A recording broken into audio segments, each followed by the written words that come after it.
네, 안녕하세요. 신헌입니다. 자, 오늘은 그것이라는 주제로 이야기를 해보겠습니다. 음,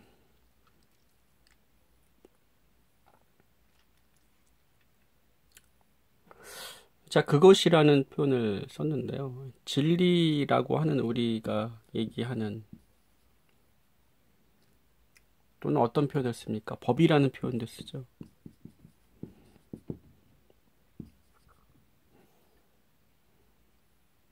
내 안에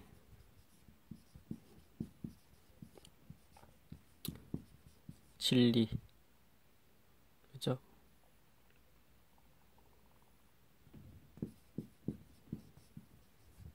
임재를 통해서 우리는 우리 안에 어떠한 법이 움직이게 됩니다.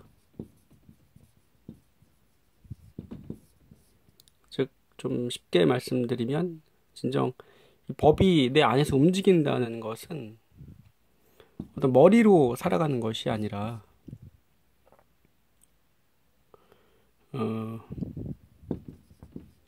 하나님의 자녀가 되는 거죠. 기존의 낡은 방식이 아닌, 기존의 어떤 마음의 방식이 아니라, 임재를 통한, 어, 어떤 주권자가 운행을 하는 거죠. 네, 이렇게 표현을 하기도 하죠. 내 안에 이 진리라는 말이 사실은, 죄송합니다. 이것이 진리다. 이렇게 얘기를 했을 때,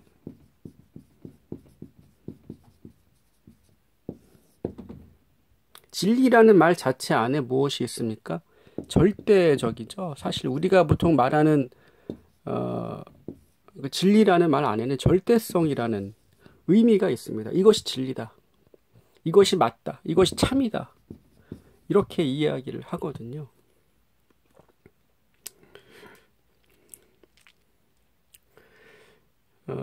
근데 그 진리라고 하는 것, 어떠한 그 목사님께서는 이런 이야기를 했습니다. 진리의 은닉성, 숨겨져 있다. 이렇게 이야기를 하시는 거를 영상에서 본 적이 있는데요.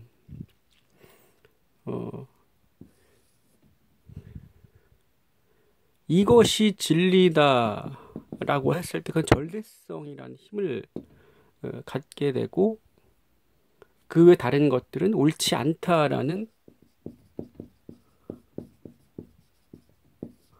기독교적으로 표현한다면 어떻게 이야기합니까? 다른 것들은 사탄이죠.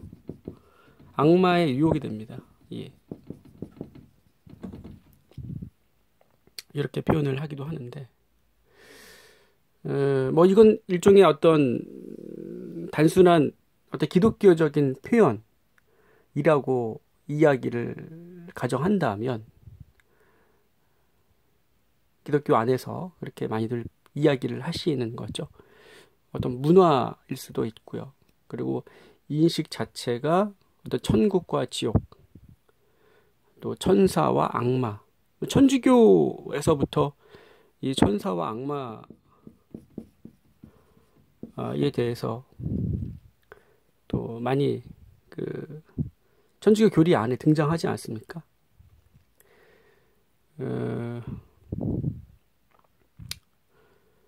근데 이 진리라고 하는 것 자체가 사실은 우리 안에 임재를 통해서 내적인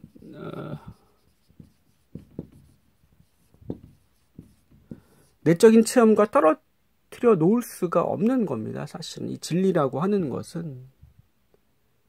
그래서 이 진리라는 말 안에 오직 이것만이 참이다 라는 관념이 박혀 있습니다. 사실은 우리가 보통 진리라고 말할 때 이 진리라는 말 안에 오직 이것만이 참이다, 이것만이 옳다라는 고정된 그런 관념이 박혀 있다는 거죠. 그래서 이것을 믿어야 된다. 이렇게 논리가 전개가 됩니다. 사실 여러분도 아시는 이야기겠지만 어떠한 문장을 두고 이것을 암기한 다음에 자, 이것이 진리다. 이것을 믿어야 된다. 여기에 어떠한 내적인 체험도 없고 어떠한 뭐 정서적으로 느끼는 것도 없고 단지 이것이 논리적으로 문제가 없다고 해서 자, 논리적으로 문제가 없는 어떤 문장을 두고 이것을 암기한 다음에 이것이 진리다. 여기에는 어떠한 힘이 있겠습니까? 이걸 믿어야 된다.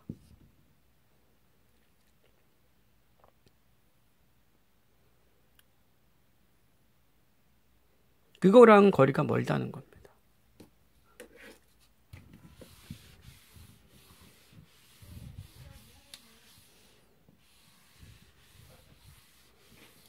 우리가 살아갈 때 이 진리라고 하는 것, 제가 이것을 그것이라고 표현했습니다. 그것. 사실 진리라는 말 안에는 너무나 왜곡된 관념들이 이미 들어가 있습니다. 예. 이것만이 참이다. 이렇게 이야기를 하게 되는데, 근데 진리가 너무나 많죠. 종류가. 그죠? 우리가 세상에 보면은 이것도 진리, 저것도 진리. 그리고 그것만이 옳고, 다른 것은 사실은 틀린 것들이고, 잘못되는 것들이고, 이렇게 되는 겁니다. 그래서 하나의 진리를 받아들이게 되면 다른 것들은 어떻게 됩니까?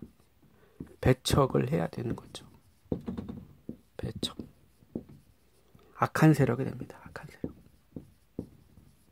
그러니까 무언가만 어떠한 것만 고수해서 믿는다는 것은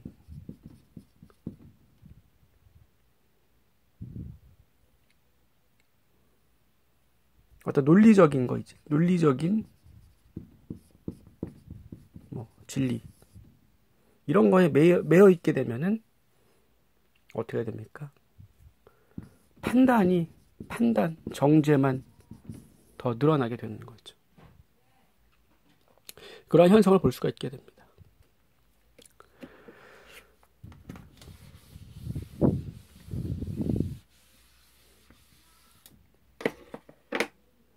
자, 그것이라고 제가 표현을 했는데요. 사실 우리 안에서 운행되고 있는 그 진리라고 하는 것, 하나님의 영이라고 하는 것, 성령이라고 하는 것, 또 불교에서는 불성이라는 말을 쓰지 않습니까? 신성이라는 표현을 쓰기도 합니다. 어떠한 교리에 매여 있지 않고 우리가 순수하게 어떤 내적인 상태를 봤을 때 이것은 사실은 공식화할 수 있는 것이 아니라는 겁니다. 진리라고 하는 것은 공식화할 수 있는 것이 아닙니다. 객관적인 것이 아닙니다. 예를 들어서 우리가 신이라는 존재는 이런 존재다. 이렇게 이야기를 한다는 겁니다. 신이라는 존재는 우리 안에서 이런 식으로 운행을 하고 1번 이런 식으로 운행하고 2번 이런 식으로 운행을 하고 이런 식으로 우리한테 무언가를 주신다. 이렇게 공식화할 수 있는 것이 아니라는 거죠. 그것은 말 그대로 주관적입니다.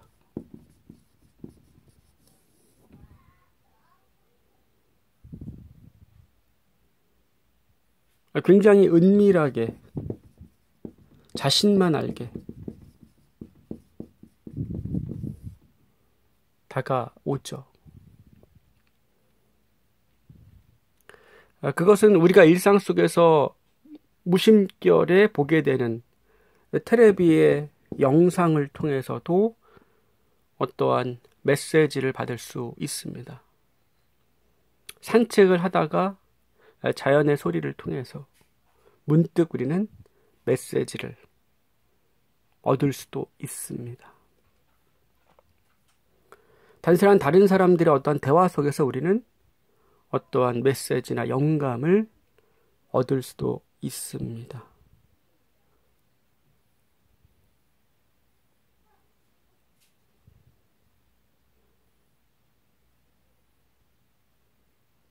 어떠한 흐름이 있고 어떤 국면을 맞이하게 되고 어떤 도약이 간 이런 과정들이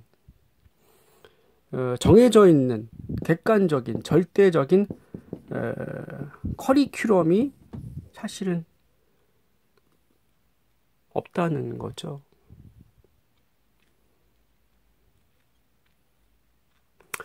인간의 마음이라고 하는 것은 사실은 아는 것이 없습니다. 우리가 안다라고 하는 것은 뭡니까? 과학적 지식이죠. 역사적인 지식입니다.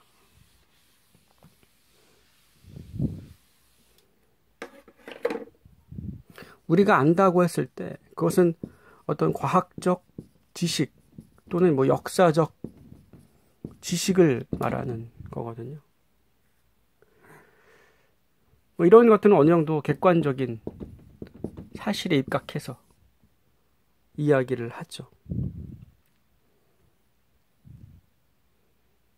하지만 이 과학적, 우리가 믿고 있는 이 과학적 지식이나 역사적 지식이 100% 사실입니까?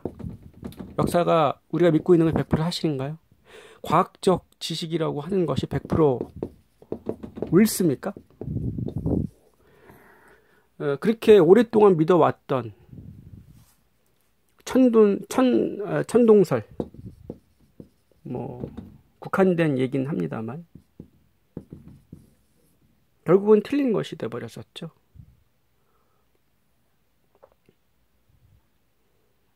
갈릴레오입니까? 지동설을 주장했던 갈릴레오는 처형을 당하죠. 사실을 이야기하는데도 처형을 당합니다.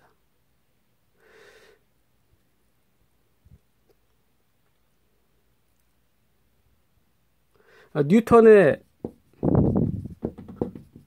만유인력의 법칙, 아인슈타인의 상대성 이론에 의해서 이것이 완전히 틀렸다라는 것이 검증이 됐죠. 그 전까지는 이것이 명백한 진실이었습니다. 우리가 알고 있는 지식이라고 하는 것이 100% 옳다고 볼 수 있습니까? 역사적 지식이라고 하는 것이 100% 객관적인가요? 객관적이지 않죠. 온전히 이것은 우리나라 자국 중심으로 배우는 역사적인 지식입니다. 이런 역사적인 지식을 통해서 뭡니까? 자국의 그 국민들의 자긍심을 사실은 키워주고 우수한 민족이라는 것을 사실 인식을 시켜주는 효과가 있습니다. 그리고 우리는 어떠한 힘든 역사적 사실을 통해서도 어떠한 난관에서도 이렇게 역사적인 훌륭한 인물들이 있었기 때문에 이렇게 독립할 수 있었고 살아남을 수 있었다.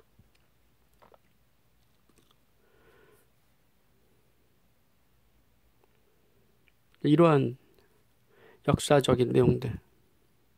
일본도 일본대로 우리나라 입장에서는 우리나라를 침략하고 지배하려고 했었던 그러한 과오들이 있음에도 불구하고 그들은 감출 건 감추고 싫지 않을 것은 싫지 않고 해서 자국민들한테 어떤 자부심과 자긍심과 우수한 민족이라는 어떤 역사적 내용들을 가르치지 않겠습니까?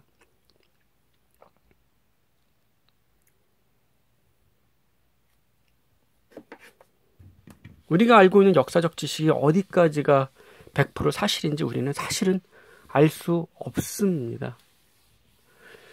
그래서 마음이라고 하는 것은 어떠한 지식에 집착하게 되죠. 왜? 마음 자체는 아예 아는 것이 없습니다. 우리가 타인에 대해서 안다고 했을 때도 우리가 타인에 대해서 안다는 것 자체가 사실은 과거의 낡은 상이거든요. 우리는 과거의 그 기억에 있는 그 상을 통해서 타인을 봅니다. 사실은 타인은 매 순간 바뀌고 달라지고 변화하고 있습니다. 새로운 모습을 보여주죠. 우리는 과거의 기억으로 타인을 바라보게 되고 어떤 관념을 통해서 타인을 보게 되는 겁니다. 그 관념, 그 상이라고 하는 것은 그 존재가 아니거든요. 우리는 타인을 이해할 수 없습니다.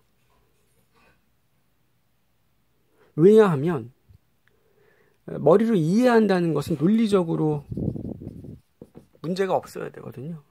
근데 마음 자체가, 인간의 마음 자체가 사실은 모순 덩어리입니다.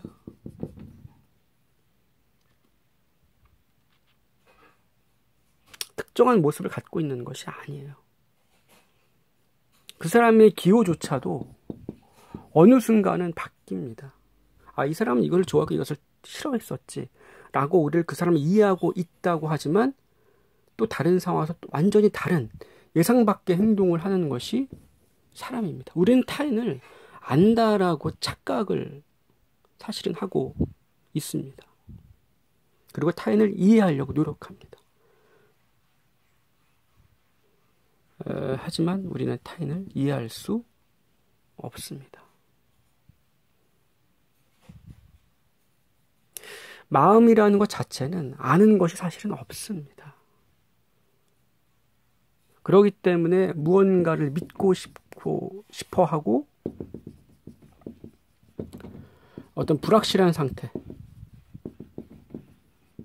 어떤 불확실성에 대한 두려움이라는 것이 있거든요.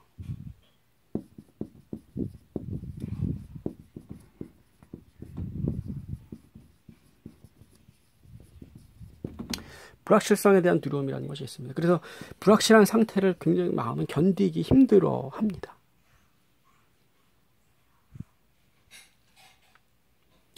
확증받고 싶어하는 확실한 것을 좋아하죠.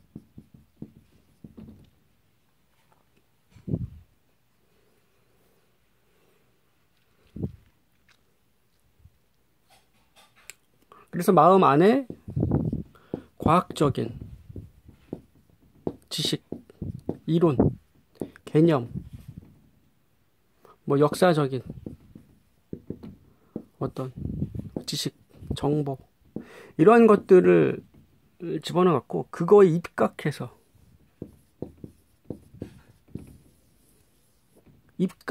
사고하기를 좋아하죠. 그렇게 조건화 되게 됩니다. 우리가 사회 생활을 하지 않습니까? 인간은 사회적 동물입니다. 그리고 환경적 동물이죠. 사회, 환경 이런 것은 너무나 중요하죠. 왜 중요합니까? 생존 때문에 중요합니다. 성공 때문에. 생존과 성공이라고 하는 것은 분리되어 있지 않습니다. 연관이 있죠. 우리는 성공을 통해서 생존이라는 것을 보장받을 수도 있기 때문에 그렇습니다. 여기에는 어떠한 힘, 자본, 어떠한 경쟁력 이러한 것들이 다 포함이 돼 있습니다.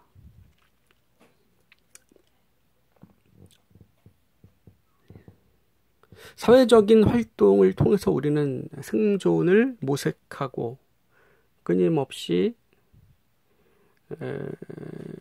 어떠한 성공 그리고 미래에 대한 보장을 원하게 됩니다. 사회생활이라는 건 뭡니까? 우리가 어떤 면에서는 타인에게 맞춰주게 되거든요. 타인에게 맞춰주고 또 타인의 기분을 파악하게 되고 눈치 본다고 얘기를 하죠. 우리가 보통 하는 직장 생활이라고 하는 것은 사실은 눈치 보기,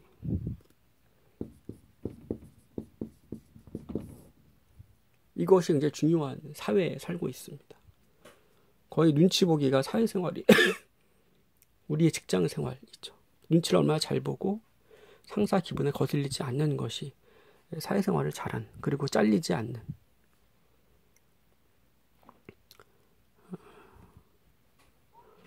황당한 퇴직을 당하지 않는, 어떻게 자신의 능력을 인정받고 상사의 눈에 들 것인가. 일종의 생존 전략, 가장 중요한 요소가 되어버렸습니다. 눈치 보기는.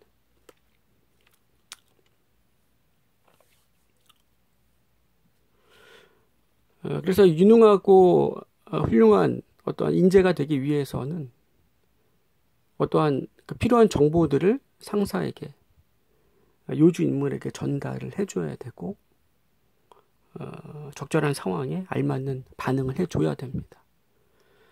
그래서 마음의 안에는 끊임없이 어떠한 정보들을 수집해서 넣어놓고 거기에 입각한 사고를 해야 됩니다. 사고라는 것 자체는 어떠한 기억, 어떠한 데이터, 어떠한 저장된 데이터와 기억을 통해서 가능합니다. 아무런 데이터가 없으면 사고가 안 되겠죠. 우리가 의식적으로 사고한다는 것은 어떤 기억을 통해서, 어떤 데이터를 통해서 사고를 한다는 겁니다.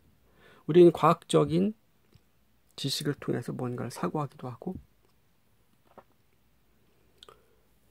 매일 접하는 인터넷에 어떤 매스컴이 이야기하는 내용들을 입각해서 또 사고하게 됐죠.